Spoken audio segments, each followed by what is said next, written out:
Y que estoy pobre, no. ¿Quién dijo? Medio arruinado.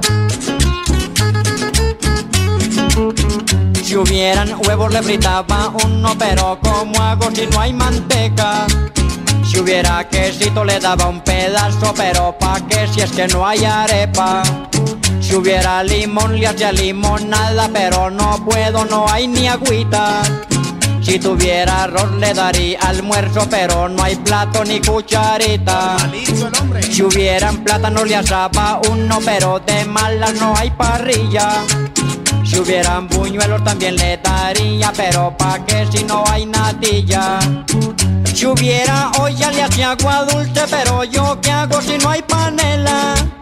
Si hubiera fogón le fritaba carne, pero disculpe, no hay cazuela. Bueno de eso pa' comer con esto, comerte bueno esto con eso. Si hubiera de eso yo comía con esto, pero no hay de eso pa' comer con de esto. Bueno de eso pa' comer con esto, comerte bueno esto con eso. Si hubiera de eso yo comía con de esto, pero no hay de eso pa' comer con esto. ¿Cómo así?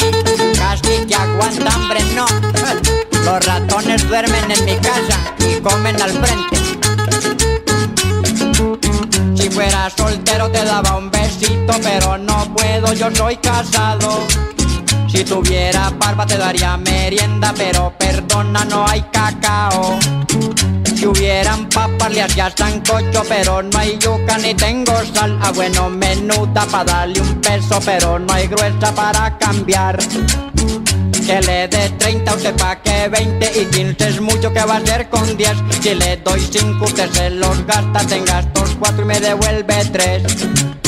Si hubiera azúcar le hacía tinto, pero ¿cómo hago si no hay café? Si hubiera vino le daba un trago, pero la copa ya la quebré. Ah, bueno, sueño pa' dormir contigo, yo estoy solito, no está mi mamá. Si hubiera almohada con mucho gusto, pero ¿pa' qué si no tengo cama? Bueno de eso pa' comer con esto, comerte bueno eso con eso. Si hubiera de eso yo comía con de esto, pero no hay de eso pa' comer con esto. Bueno de eso pa' comer con esto, comerte bueno esto con eso. Si hubiera de eso yo comía con esto, pero no hay de eso pa' comer con de esto.